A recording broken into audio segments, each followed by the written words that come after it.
Amahoro y'Imana akomeze kubana namwe mwese bakunzi bacu. Impano Family TV twongeye kubaha ikaze, tubifuriza ibihe byiza byuzemo ibyiza byose mwifuza, kuko muraba igiciro gikomeye cyane kuri twebwe. Ibyo mudukorera tubiha agaciro, kuba dukoreye subscribe mwaduteye inkunga ikomeye cyane.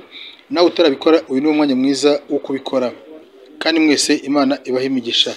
Turasuje mwese aho muherereye mu bice bitandukanye by'isi.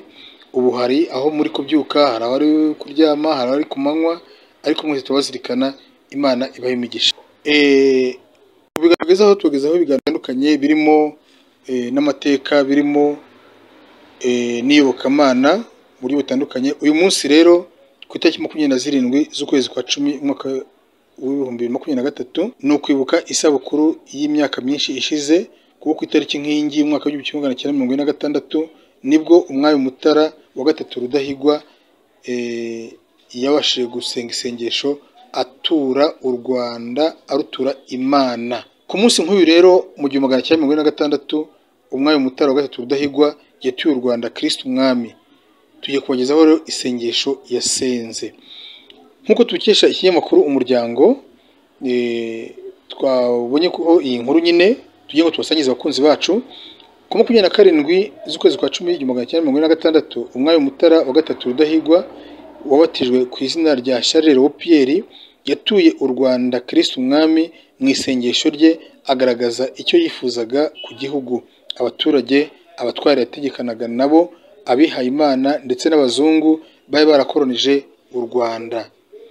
Yagize ati rero: Nyagasani Kristo umwami ni wewe warwiremeye, uruha abategetsi bo kurugenga mu izina ryawe, ugumya kurugwiza, uruyobora ku ngoma nyinshi rutarakumenya. Igihe warurindirije ubonye kigeze, uruha kogeramo ingoma yawe, uruzanamo intumwa zawe zo kurugwizamo urumuri rw'amahame abeshaho iteka. Urwoherezamo kandi n'abo kururera ngo barwigishe ubutegetsi, barutoza amajyambere y'ibyiza bikiza byose hano munsi. Natwe Abanyarwanda twese twemeje ku mugaragaro ko tukuyobotse, ukaba uri umwami wacu. Twakiranye icyubahiro amahame abeshaho y'ubwami bwawe. Mwimanye nguhaye igihugu cyanjye cyose, abo tuva indimwe nanjye ubwanjye. Abagabo barutuyemo ubaho umutima w'ubudacogora mu ishyaka, barurwanira ryo kurushyira imbere no kurukomezamo amahoro wazaniye isi yose. Ubavanemo imico ya kera yo kugirira nabi no guhuguzanya no kubeshyerana no kwiba no kwambura n'izindi ngeso mbi zose zidahuje n'ubuvandimwe wifuza kubona bwirambuye ku ngoma yawe.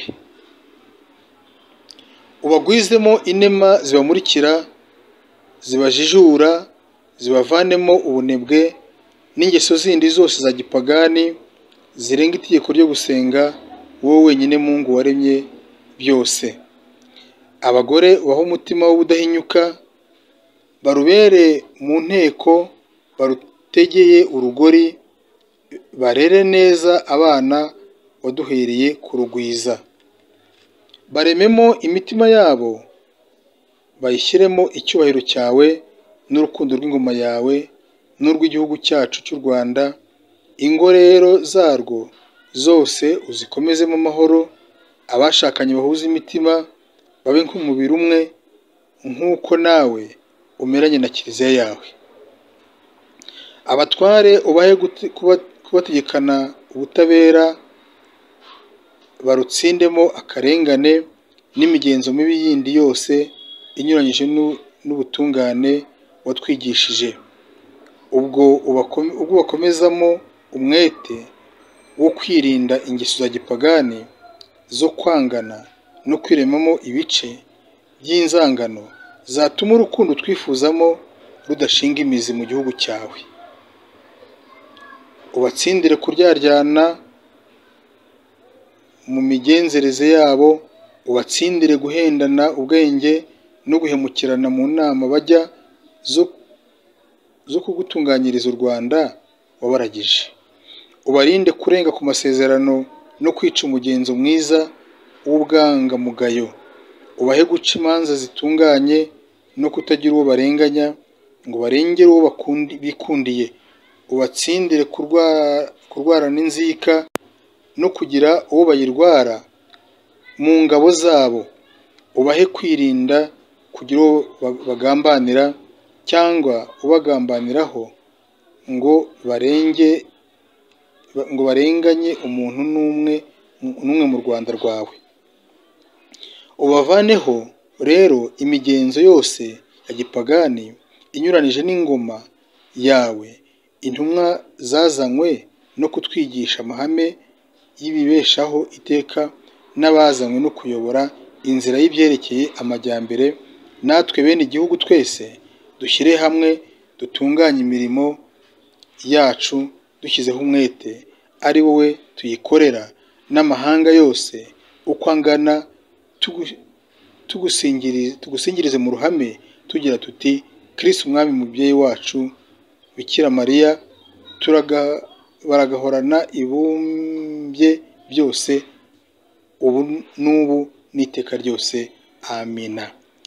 Bakunzi bacu, iryo ni isengesho umwami Rudahigwa Mutara wa gatatu yatuye u Rwanda arutura Kristo umwami, asabira abantu bose bo mu gihugu cye, ari abatware bategekanaga nawe, ari abazungu barakoneje u Rwanda, ari abagabo b'u Rwanda, abagore b'u Rwanda n'abana b'u Rwanda bose muri rusange, ndetse buri wese mu ruhande rwe yaramusengeye, yifuza ko ikibi cyatuvamo, yifuza ko abafite inzika zabavamo, yifuza ko twaba dutekanye, buri wese yifuriza undi ibyiza. Namwe bakunzi bacu rero, iyi neza umwami Mutara wa gatatu Rudahigwa yifurije abanyarwanda, namwe turayibifurije. Mwirinde inzika hagati yanyu, mwirinde icyahungabanya umutekano wa buri wese, mbese buri muntu ku ruhande rwe ashyira imbere mugenzi we. Niko abasoma Bibiliya niko yatubwiye. Murakoze, mugire ibihe byiza.